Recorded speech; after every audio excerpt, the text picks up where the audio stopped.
አንዳንድ አገሮች እኛ ከምናውቀው ውጪ ፈጽሞ የተለየ እውነተኛ ስም አላቸው። እስኪ ለምን እንደሆነ እንይ።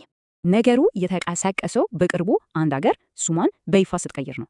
ይሄ የዓለምን ትኩረት ስቧል። ያው በ2012 ላይ የተባበሩት መንግስታት የቱርክን ስም በይፋ ቱርኪዬ ብሎ ተቀብሏል። ታዲያ ቱርኪዬ ማለት የቱርኮች ምድር ማለት ነው። ስሙ በቀጥታ ከህዝቡ ጋር የተገናኘ ነው። እሺ ታዲያ እንደዚህ አይነት ምስጢራዊ ስም ያላቸው ሌሎች አገሮች አሉ? አዎ በጣም ብዙ ናቸው።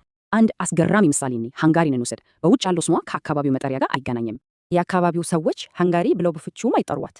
እነሱ የሚሉት ማጃሮርዛግ ነው። ልክ እንደ ቱርኪዬ ማለት ነው። ማጃሮርዛግ ማለት የማጃሮች ምድር ማለት ነው። ስሙ ከህዝቡ የመጣ ነው። እሺ ሌላስ? ግሪክ የምንላት ሀገርስ የሀገሬው ሰው ሄላስ ነው የሚላት። ይሄ ደግሞ የፋዊ ስሟ የሄሌኒክ ሪፐብሊክ መሆኑን ስናውቅ ይበልጥ ግልጽ ይሆናል። አንዳንድ ጊዜ ደግሞ ስም ከህዝብ ማንነት በላይ የዓለምን እታ ያንጸባርቃል። እስኪ ቻይናን እንይ። በቻይና ውስጥ የሚጠቀሙበት ስም ዞንጉዎ ይባላል። ትርጉሙ ደግሞ በጣም ይገርማል። ዞንጉዎ ማለት የመካከለኛው መንግስት ማለት ነው። ይህ ስያሜ የመጣው ግዛታቸው የዓለም ማዕከል ነው ከሚል እምነት ነው። ይህም ያሳየው የአንድ አገር ስም እንዴት የታሪክና የባህል አመለካከትን እንደሚይዝ ነው። አንዳንዴ ደግሞ ስሞች ፈጽሞ አሳሳች ሊሆኑ ይችላሉ። ለምሳሌ አይስላንድ ለምለም ነች፣ ግሪንላንድ ደግሞ በበረዶ የተሸፈነች። ሌላው ነገር የተለመዱ ስሞች ለረጅም ይፋዊ ስሞች ምህጻረ ቃል ሊሆኑ ይችላሉ።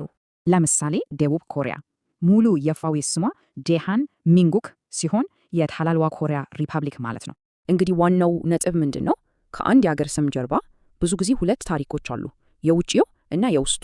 አንድ ህዝብ ራሱን እንዴት እንደሚያይ እና በሌላው ዓለም እንዴት እንደሚታይ ያሳያል።